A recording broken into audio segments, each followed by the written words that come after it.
चलो शुरुआत करते हैं। तो ये क्वेश्चन में वैल्यू ऑफ करंट दिया हुआ है, वी भी दिया हुआ है, मतलब एक टेबल है बेसिकली।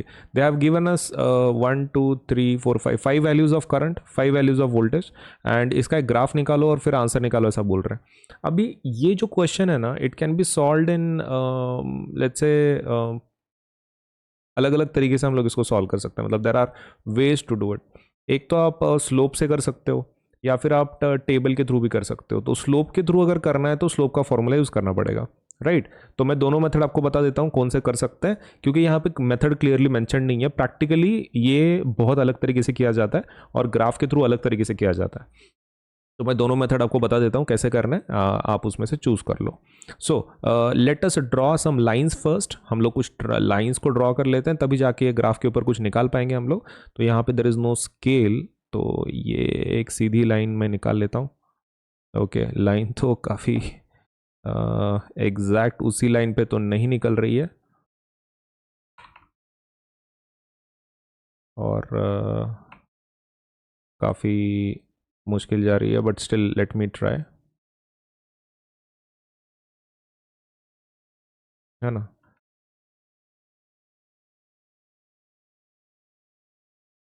आई थिंक लाइन पे आ चुकी है, बट थोड़ा सा अगर साइड में होती तो और बराबर होता। हाँ, तो somewhere we have got a correct line. अभी एक वर्टिक हॉरिजॉन्टल लाइन भी निकाल लेते हैं। तो ये रही हमारी हॉरिजॉन्टल लाइन,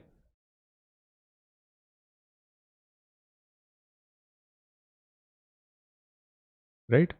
ओके, अभी हमारे नंबर्स को हम लोग आइडेंटिफाई कर लेते हैं। देखो, आपको ये फिक्स करना पड़ेगा कि आप करंट कहाँ ले रहे हो, वोल्टेज कहाँ ले रहे हो। It would be better that if you draw this with the help of V I graph, मतलब अगर आप यहाँ पे वोल्टेज रखो तो that would be better, but ऐसा कुछ कंपल्शन नहीं है, आपके ऊपर है। वोल्टेज इधर, करंट इधर, मैं ऐसे कर रहा हूँ, ठीक है। अभी करंट का जो वैल्यूज है वो देखो, 0.5 1 2 3 4, 4 तक है मैक्स टू मैक्स। तो मैं काम कर लेता हूँ बॉक्स के हिसाब से, आई विल यूज 0.5। देख लेते हैं 0.5 कितना बैठता है। 0.5 1 1.5, क्या थोड़ा और दूर लेने का देख लेते हैं। 1.5 1, नहीं नहीं वो कुछ ज़्यादा ही हो जाएगा। 0.5 1 1.5 2 2.5 3 3.5 4, या फिर बैठ भी सकता था, है ना। चलो थोड़ा लंबा लंबा ही बैठाते हैं। 0.5, उसके बाद 1, उसके बाद 1.5, उसके बाद 2, उसके बाद 2.5, उसके बाद 3, उसके बाद 3.5, और उसके बाद 4। तो 0.5 1 1.5 2 3.5 3 3.5 4, यहाँ तक लिख लिया। अभी वोल्टेज देख लेते हैं, वोल्टेज कहाँ तक है, 13.2 तक है। तो कोई दिक्कत नहीं है, यहाँ तक 14 तक हम लोग बिठा लेंगे 2 के हिसाब से। सो दैट विल बी 2 4 6 8 10 12 14, ठीक है। नाउ पहला कोऑर्डिनेट देख लेते हैं। पहला कोऑर्डिनेट क्या है, 0.5 एंड 1.6। 0.5 के लिए कितना है, 1.6। तो दो डब्बों का 2 है, राइट। तो यहाँ पे नंबर 1 होगा कहीं तो भी, this is where the 1 point will be. अभी 1 अगर यहाँ पर है, राइट, तो समवेयर समवेयर हमको जो नंबर चाहिए 1.6 है, तो इन दोनों के बीच में होगा, राइट, मतलब 2 और 1 के बीच में। तो 0.5 मतलब यहाँ पे आ जाएगा, तो दैट विल बी 1.6। यहाँ पे कहीं तो भी वो पॉइंट होगा 1.6, है ना। तो ये हो गया हमारा फर्स्ट कोऑर्डिनेट, 0.5 कॉमा 1.6। अभी दूसरा कोऑर्डिनेट ले लेते हैं। दूसरा कोऑर्डिनेट क्या है, 1 के लिए 3.4 है। 1 के लिए कितना है, 3.4। 3 यहाँ पे आ जाएगा, है ना। तो 3.4 चाहिए, तो मतलब हाफ के थोड़ा पहले, हाफ के थोड़ा पहले तो यहाँ ले लेंगे, ठीक है। दूसरा तीसरा देख लेते हैं। 2 के लिए कितना है, 6.7। 2 के लिए 6.7 है, तो 2 6.7 मतलब ये 7 है, राइट। 6.7 मतलब समवेयर इसके बीच में आएगा, एक मिनट, 1 के लिए बराबर है 2 के लिए 6.7, हाँ तो 6.7 समवेयर यहाँ पर आएगा, देखो 6.5 के ऊपर ना थोड़ा सा, तो 6.7 तो यहाँ पे ले लेते हैं। अब एक लास्ट वाला जो पॉइंट है वो है 3 के लिए 10.2 है, 3 के लिए आगे ले लो 10.2, मतलब ये 10 रहा तो 10 के लिए 10 के थोड़ा सा ऊपर, एंड लास्ट वाला जो पॉइंट है वो है 4 के लिए 13.2, तो 4 के लिए 13.2 ले लेते हैं। ये रहा 13.2 मतलब समवेयर थोड़ा सा ऊपर यहाँ तक सफिशिएंट है। ओके, तो इनके सबके नाम लिख लेते हैं हम लोग। ये पहला कौन है, दिस इज 0.5 कॉमा 1.6। ये कौन है भाई, दिस इज 1 कॉमा 3.4, 1 कॉमा 3.4। उसके बाद 2 कॉमा 6.7, 2 कॉमा 6.7। उसके बाद कौन है 3 कॉमा 10.2। उसके बाद है लास्ट वाला 4 कॉमा 13.2, राइट। तो ये हो गए हमारे पूरे कोऑर्डिनेट्स। अब ये लाइन को ज्वाइन कर लेते हैं सीधा सीधा। मैं एक ही इससे ड्रॉ कर लेता हूँ एक ही line, so that it can join. आपको ये स्केल से ड्रॉ करना है, ठीक है, इन द एग्जाम। तो ये हो गई line, right, straight line. Now इसमें से कोई भी दो कोऑर्डिनेट हमको ढूंढने हैं और उसको x1 y1 बोलना है और स्लोप से निकालना है। आपने जो 9th में फॉर्मूले रहते हैं ना स्लोप के, वही यूज करना है। तो मैं इसको पकड़ रहा हूँ x1 y1 और इसको पकड़ रहा हूँ x2 y2 और इसी के थ्रू मैं रेजिस्टेंस निकालने वाला हूँ। तो स्लोप इस ग्राफ का स्लोप निकालने के बाद मुझे वो आंसर मिल जाएगा मेरे रेजिस्टेंस का। तो स्लोप का फॉर्मूला क्या रहता है, स्लोप का formula is whatever is present on y that is divided by whatever is present on x। y के ऊपर कौन है वोल्टेज और x के ऊपर कौन है करंट, तो v बाय आई ले लिया मैंने, is equal to delta y by delta x। v by I क्या होता है r, और delta y by delta x का मतलब क्या होता है, इसका मतलब होता है y2 minus y1 divided by x2 minus x1, ये मतलब होता है। अब वैल्यूज पुट कर लेते हैं।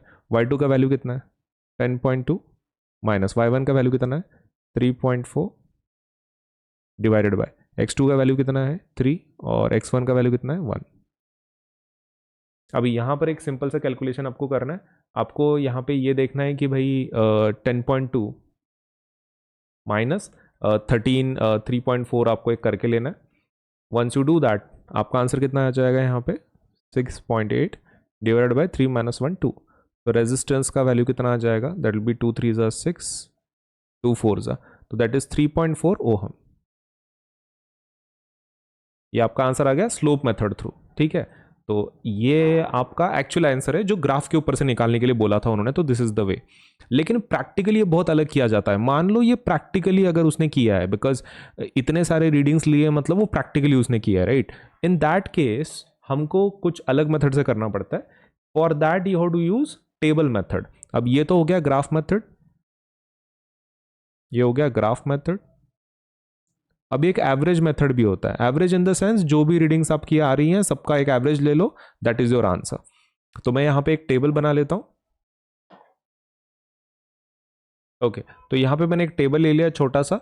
उसमें पहले इसमें मैं करंट को ऐड कर लेता हूँ आई को, दूसरे इसमें मैं वोल्टेज को ऐड कर लेता हूँ, तीसरे इसमें मैं रेजिस्टेंस फाइंड आउट कर रहा हूँ।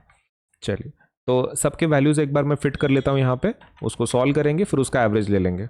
नव इन सच सिचुएशन जो करंट का वैल्यू है स्टार्टिंग में कितना है 0.5, वोल्टेज कितना है उस टाइम पे 1.6 है, उसके बाद रेजिस्टेंस कितना है, करंट कितना है फिर से 1, उसके बाद कितना है 2, उसके बाद 3, उसके बाद 4। 0.0 देखो लिखना कंपलसरी नहीं है, वो जस्ट आपके अंडरस्टैंडिंग के लिए, लेकिन आपको फिर भी वो अनकंफर्टेबल लग रहा है 0 लिखना चाहिए बोल के, तो आप लिख सकते हैं, कुछ फ़र्क नहीं पड़ता उससे। वोल्टेज कितना है 1.6, देन 3.4, उसके बाद 6.7, उसके बाद 10.2 and the last one is 13.2। अब आपको रेजिस्टेंस फाइंड आउट करना है। रेजिस्टेंस का फॉर्मूला क्या होता है V बाय आई, है ना। तो हर एक के लिए आपको ये आंसर निकालना है। मतलब R यहाँ पे कैसे निकालेंगे 1.6 1.6 divided by 0.5 is equal to, हर एक में आपको ये आंसर निकालना है, राइट। हर एक में आपको क्या करना है, ये आंसर निकालना है और फिर उसका जो भी बनेगा फाइनली उसको वहाँ पे पुट अप करना है, तो आपका फुल आंसर फिर वो निकल जाएगा। तो इन दिस सिचुएशन एक काम कर लेते हैं, सबसे पहले सबको वैल्यू को पुट कर लेते हैं, फिर सबका आंसर एक साथ निकालेंगे। 3.4 divided by 1.0 is equal to r is equal to 6.7 divided by 2.0 is equal to, उसके बाद r is equal to 10.2 divided by 3.0 is equal to, and last में r is equal to 13.2 divided by 4। ठीक है, अब सबका answer निकाल लेते हैं भाई। इसका जो आंसर है दैट इज 1.6 डिवाइडेड बाय 0.5। तो आपको बस ये इंडिविजुअली कैलकुलेट करना है, ये कितना आ जाएगा 3.2।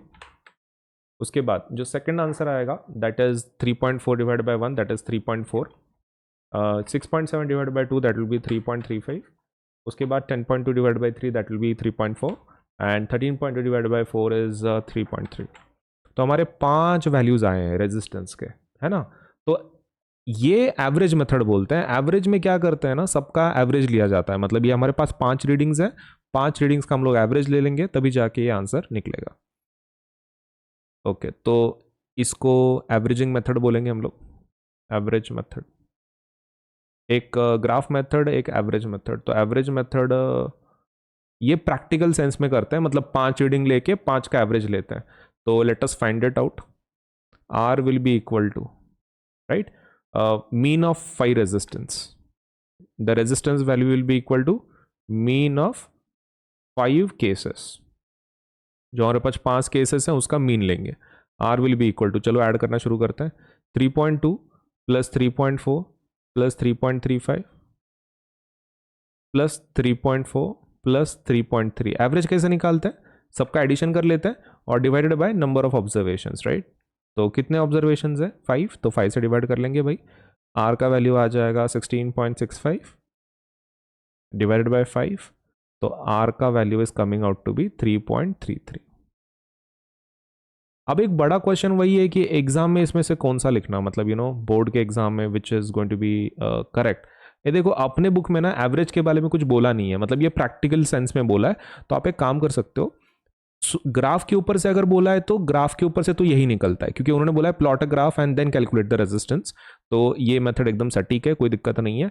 लेकिन टेक्निकली दोनों मेथड सही है, बट सेफ ऑप्शन अगर आप पूछ रहे हो तो the slope method will be good because it is also mentioned in NCERT.